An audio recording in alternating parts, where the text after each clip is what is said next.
نہ صرف ذمے لے رکھی ہے بلکہ ان روزیوں کو پیدا بھی کرتا ہے، اور پیدا کرنے کے بعد ان تک پہنچاتا بھی ہے مخلوق تک، بھلے وہ مخلوق کہیں بھی ہو ان تک وہ پہنچاتا ہے۔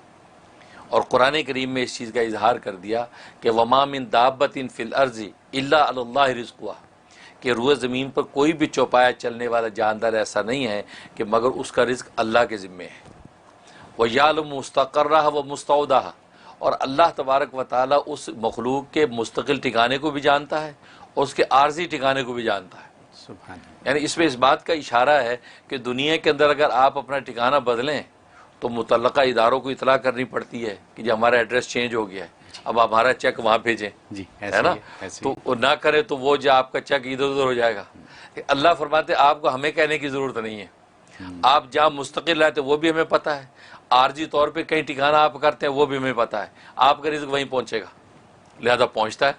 انسان مسافر ہو تو پہنچتا ہے، گھر میں مقیم ہے تو بھی پہنچتا ہے۔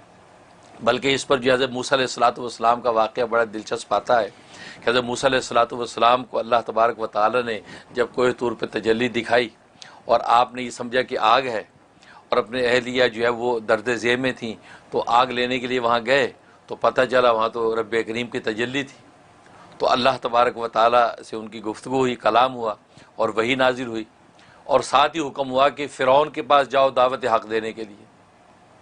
اب یہ دل میں سوچنے لگے کہ اہل خانہ کا کیا ہوگا، ان کا خیال کون کرے گا، پیچھے جو بھی میرے ساتھ میرے کفایت میں لوگ ہیں ان کی رزق روٹی کا کیا بنے گا۔ تو یہ خیال آیا تو اللہ تبارک و تعالی نے فرمایا کہ موسیٰ یہ سامنے جو پتھر ہے اس پتھر کے اوپر جو اپنی لاٹھی ماری، وہ پتھر ٹوٹا، ان میں سے ایک اور پتھر نکلا، فرمایا اس دوسرے پتھر پہ لاٹھی مار، وہ ٹوٹا، اس میں سے ایک اور پتھر نکلا، فرمایا تیسرے پتھر پہ پھر مارا تو ٹوٹا، اس میں سے ایک چھوٹا سا کیڑا جس کے منہ میں سبز پتا ہے، وہ غذا ہے وہ کھا رہا ہے، اور یہ کہ سبحان من یرانی ویعلم مکانی، کہ پاک ہے وہ ذات کہ جو مجھے دیکھ رہی ہے اور میرے اس ٹھکانے کو بھی جانتی ہے، وہ یسمع کلامی، اور میرے کلام کو بھی سنتی ہے، وَيَذْكُرُنِي وَلَا يَنْسَانِي، اور مجھے یہاں پر بھی یاد رکھے ہوئے ہے کہ مجھے رزق پہنچا رہی ہے اور مجھے بھولی نہیں ہے۔ سبحان اللہ۔ تو اللہ تبارک و تعالیٰ فرمایا موسیٰ میں اس کیڑے کو یہاں خوراک پہنچا سکتا ہوں تو تیرے اہل خانہ کا میں کفیل نہیں ہو سکتا، تم پریشان نہ ہو، تو میرے کام میں لگ، میں تیرے کام میں لگوں گا۔ تو مطلب یہ اللہ تبارک و تعالیٰ کے رازقیت کا عالم ہے کہ جہاں بھی ہوتا ہے اسی جگہ رزق پہنچاتا ہے۔ اس لیے علماء نے لکھا ہے کہ رزق کی دو قسمیں ہیں، ایک رزق خاص ہے، ایک رزق عام ہے۔ رزق خاص کا مطلب یہ ہے کہ وہ رزق کہ جس کا تعلق ایمان و یقین کے ساتھ ہے، کہ اللہ تبارک و تعالی ایمان و یقین کا جو رزق، دلوں کا جو رزق عطا کرتے ہیں اور رزق حلال کی دولت سے جو منور کرتے ہیں، یہ رزق خاص ہے۔ اور ایک رزق عام ہے کہ جو دنیا اور سامانوں کا جو رزق ہے، یہ اللہ تبارک و تعالی بلا تفریق کافر مومن سب کو عطا کرتے ہیں، لیکن رزق خاص جو ایمان و معرفت کا رزق ہے وہ صرف اللہ تبارک و تعالی مومنین کو عطا کرتے ہیں، اور اہل ایمان کو اللہ یہ توفیق دیتے ہیں کہ وہ رزق حلال کی کوشش کرتے ہیں۔ اور ابن قیم رحمہ اللہ تعالی نے بڑی خوبصورت بات کی کہ اصل میں رازقیت کے دو مفہوم ہیں۔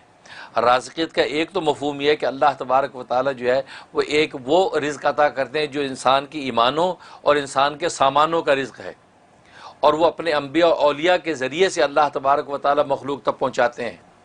اسے علم و عرفان کا رزق بھی ملتا ہے، یعنی قلوب کا رزق، اور اسے انسان کے ابدان جو بدن جسم ان کا رزق حلال وہ بھی ان کے ذریعے سے مہیا ہوتا ہے۔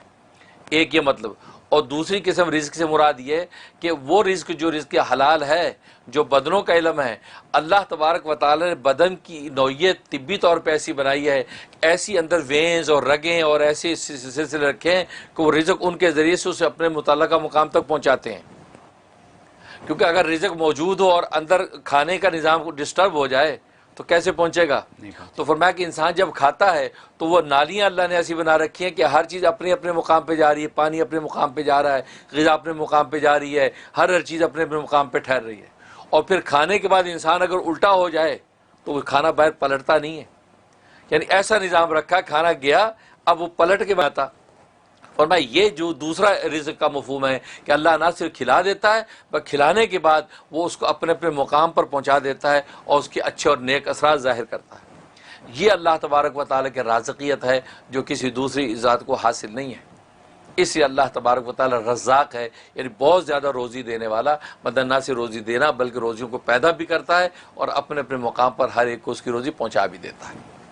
یہ رازق ہے. سبحان اللہ. اور جہاں تک اس کے دوسرا فائدہ اس کا یہ کہ اگر کوئی چاہتا ہے میں دولت مند ہو جاؤں، مال و دولت حاتم تائی بنوں، بانٹوں بھی اور اللہ عطا بھی کرے، تو فرمایا کہ وہ شخص جو ہے فجر کی سنت اور فرض کے درمیان 550 مرتبہ 550 ٹائم جو ہے یا رضا کو ورد کریں. اول آخر 11 مرتبہ درود ابراہیمی پڑھ لیں، اور یہ کرنے کے بعد اب یہ فرض نماز اپنی فجر کی ادا کرے. فرمایا کہ جناب ایسا اللہ غیب سے اس کے انتظامات کریں گے، قرضے اتریں گے اور وہ دولت مند ہو جائے گا، مالدار ہو جائے گا. یہ اس میں زبردست فائدہ. حضرت یہ جو رزق کی جو آپ نے آج تعریف بیان کر دی ہے، الحمدللہ. رزق خاص، رزق عام، الحمدللہ. اور اس کے علاوہ جو آپ نے اتنی ایکسپلینیشن دے دی ہے، یہ پہلے نہیں سنی کسی، صحیح. میں نے نہیں سنی، اور مجھے یقین ہے کہ ہمارے دیکھنے والوں میں سے بہتوں نے اس کو نہیں اللہ. سنا، نہ اس کو سمجھا. اللہ آج جو یا رزاقو کے اوپر جو بات ہو گئی ہے، الحمدللہ. اگر ہم اس کو اپنا لیں واقعی تو ہمارا تو بیڑا پار ہے. سب مسئلے حل. صحیح بات. یہ اگر میں انگریزی میں کہہ دوں کہ آج آپ نے $1 ملین سولوشن دے دیا. صحیح بات ہے. کیونکہ اگر فجر کے وضو سے پہلے 20 دفعہ پڑھ لیں، کتنے 2 سیکنڈ لگتے ہیں، 2 سیکنڈ، ٹھیک ہے، وہ پڑھ لیں. پھر اس کے بعد سنتوں اور فرض کے درمیان 550 دفعہ پڑھ لیں، بالکل. ٹھیک ہے، اور پھر اپنے